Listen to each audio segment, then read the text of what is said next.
დაწყება ალბათ თუ დამწყები დიზაინერია პირველი უნდა აირჩიოს სწორი ხელსაწყოები და ისწავლოს.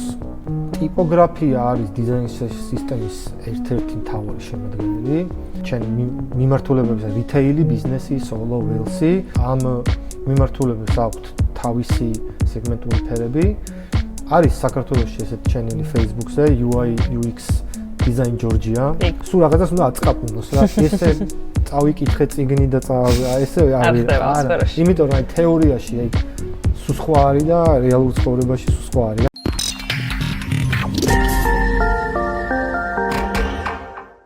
Salve მეგობრებო, მე ვარ მარიამ გაკუა. ეს არის Fennec-ის სტუდიოს არხი. ჩვენ ახლა ვსაუბრობთ ტექნოლოგიებზე და კარიერულ განვითარებაზე, ხოლო დღევანდელ ვიდეოში მოგყვებით დიზაინ სისტემის შესახებ. დიზაინ სისტემა ეს არის საშუალება კომპანიებისთვის, რომ ნებისმიერი ციფრული პროდუქტი, იქნება ეს მობილური აპლიკაცია, ვებსაიტი თუ ასე შემდეგ, იყოს ერთ სტილში მოქცეული და ნებისმიერი ახალი ციფრული პროდუქტის შექმნა თუ ახალი ფუნქციის შექმნა გახდეს ბევრად უფრო მარტივი დიზაინერებისთვის, დეველოპერებისთვის და საერთოდ მთელი გუნდისთვის.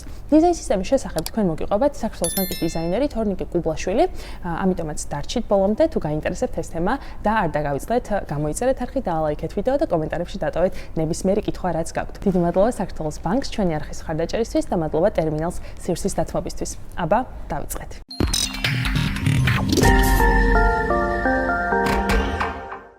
თორნიკე, უღრმესი მადლობა სტუმრობისთვის და მოდი პირველ რიგში მარტივად და ორი სიტყვით ვთქვი რა არის დიზაინ სისტემა, მაგრამ ეხლა კარგად რომ მოგყვე რა არის დიზაინ სისტემა. მოგესალმებით, მადლობა მოწვევისთვის. დიზაინ სისტემა არის ვიზუალური და ტექნიკური წესების, ვიზუალური და ტექნიკური შესრულების წესების ერთობლიობა, რომლის ელემენტებით და ელემენტების და კომპონენტების გამოყენებით მარტივად ხდება ციფრული პროდუქტის შექმნა და განვითარება. დიზაინ სისტემის საჭიროება უფრო დგას დიდ ორგანიზაციებში, რადგან მარტივად მოხდეს დეველოპმენტი, პროდუქტები მარტივად დაინერგოს, ახალი სერვისები მარტივად დაემატოს და ასე შემდეგ. Okay. თორნიკე, ახსენე რომ დიზაინ სისტემა არ არის მაინც და მაინც რაღაც საჭირო პატარა კომპანიებისთვის და არის დიდი კომპანიებისთვის. ნუ ამას ერთი ახსნა აქ რა თქმა უნდა, მაგალითად საქართველოს ბანკის შემთხვევაში, აქ ჩვენ არ გვაქვს მხოლოდ და მხოლოდ მობილური აპლიკაცია, არის ბიზნესისთვის ცალკე მობილური აპლიკაცია, არის ინტერნეტ ბანკი, საქართველოს ბანკის ვებსაიტი, ბოგჯი და ასე შემდეგ, ხო? ძალიან ბევრი ციფრული პროდუქტია. აი რო გითხრა დიზაინ სისტემა რას უზრუნველყოფს და დიზაინ სისტემამდე როგორ იწყობოდა ესეთი ვებსაიტები ან მობილური აპლიკაციები და დიზაინ სისტემის შემდეგ როგორ რაღაცა სამუშაო იმაზე გადავედით სტილზე. დიზაინ სისტემამდე, როდესაც დიზაინ სისტემა არ გაქვს, ანუ ყველა მიმართულებას უწევს ლოკალურად თავის მცირედი სტაილ გაიდის შექმნა. შეიძლება არც იყოს ეს სტაილ გაიდი და ანუ როდესაც დიზაინ სისტემა ერთიან დიზაინ სისტემას არ იყენებ, თანმიმდევრულობა არ არის დაცული და არც იყო ძველი ინტერნეტ ბანკს და მობაილ ბანკს თუ შევხედავთ.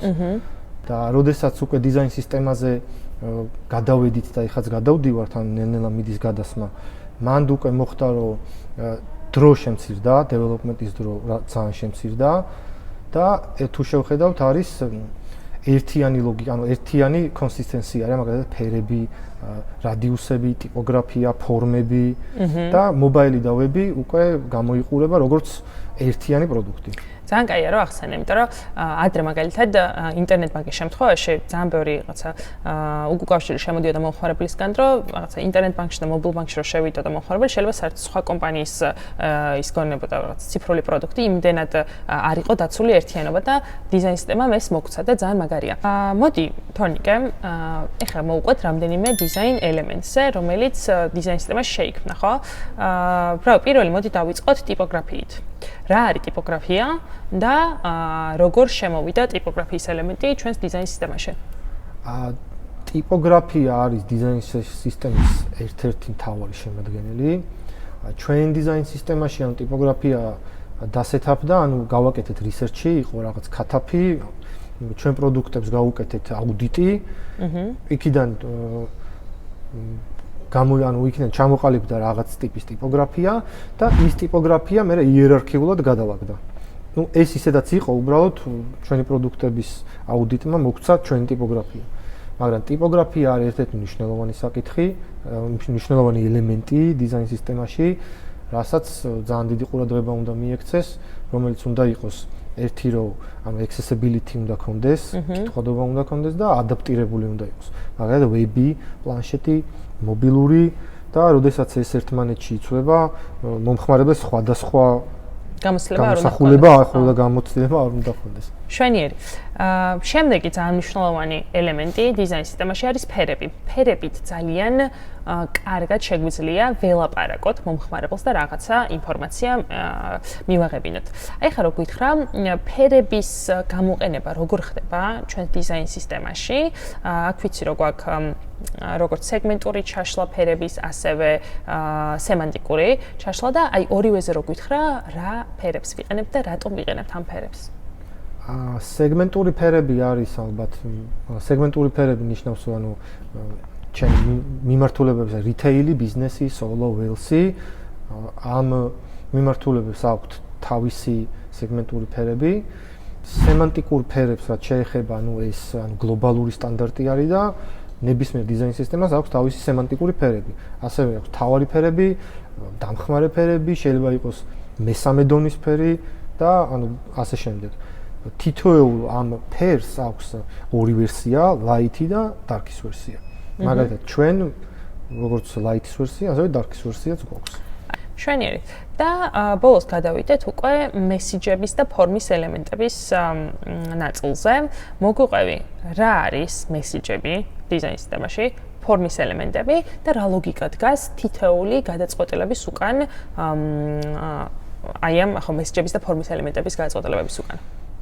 მესიჯის ელემენტები და ფორმის ელემენტები არის ერთ-ერთი საბაზისო, ესე ვიტყვი, დიზაინ სისტემის დაწყებისას.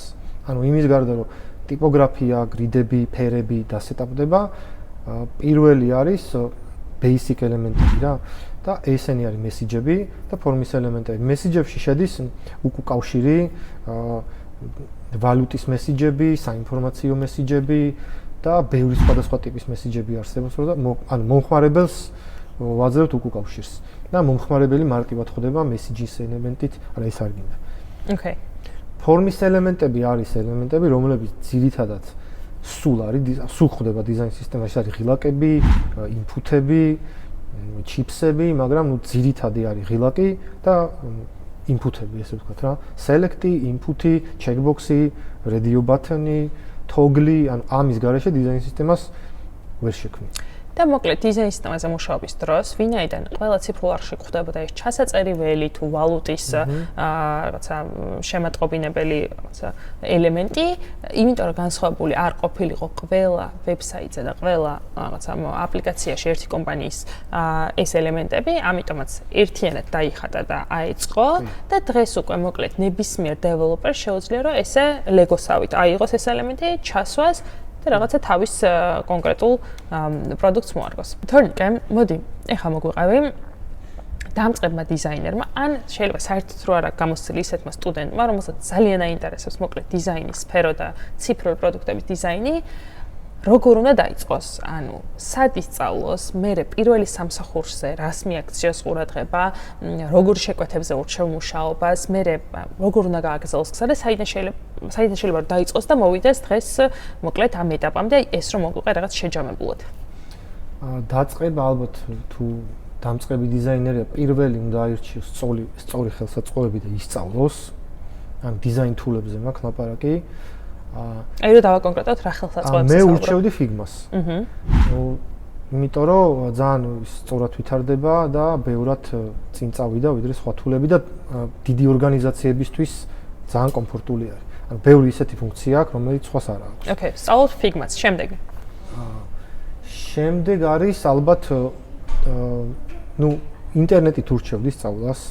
არის საქართველოში ესეთი ჩენელი Facebook-ზე UI UX დიზაინ ჯორჯია. გურის არხი და აუცილებლად დავლინკავთ აღწერაში. გურის არხი, სადაც რაღაც საინტერესო პოსტები იდება, ანუ ბევრი ხალხია გაწევრიანებული და ანუ კითხვები, პასუხები, ბევრი მიგნებებიც არის და მოკლედ მან გაწევრიანდეს. მე ურჩევდი რომ კონკრეტ YouTube-ი ალბათ, ინტერნეტით ბევრი რამის სწავლა შეიძლება. ანუ თავიდან იმდენ ინფორმაციას მიიღებს, ეს ინფორმაცია ნელ-ნელა დაამუშავოს და თეორიულად ისწავლოს. მაგრამ კიდე ურჩევდი რომ ტექნიკურად აი რასაც ნახავს ის გააკეთოს.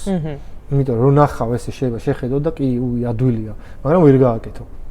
მე ეს გაკეთებული გაუზიაროს მაგალითად იმ ჯგუფშივე პოსტავენ კი. იმ ჯგუფში გააზიაროს კი ბატონო იქაც არის გამოცდილი ადამიანები, რა თქმა უნდა, სხვა სანახოს თუ ვინმე იცნობს, რჩევები მოისმინოს და ანუ აი ამ პროცესში უნდა იყოს რა, სულ რაღაცა ნახოს, ცადოს, გააკეთოს, ანუ სულ რაღაცას უნდა აწყაპუნოს რა, ესე წავიკითხე წიგნი და ესე არის. არა, იმიტომ რომ აი თეორიაში აი სულ სხვა არის და რეალურ ცხოვრებაში სულ სხვა არის რა. მე სამსახურში როცა მიხვალ იქ რა თქმა უნდა გამოცდილი გუნდი მნიშვნელოვანია და ანუ გამოცდილ გუნდს თუ აეწეპება, უფრო ბევრად კაია რა, ასე ვთქვი.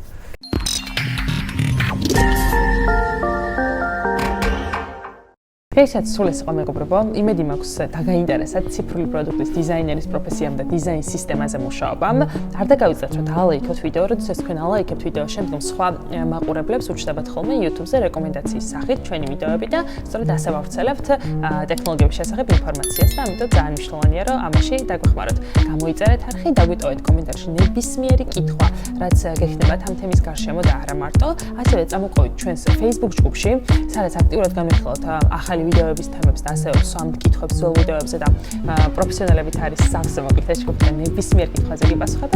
დღესაც კი სულ ეს იყო და დახვევთ შემდეგ ვიდეოში. აბა, დროებით.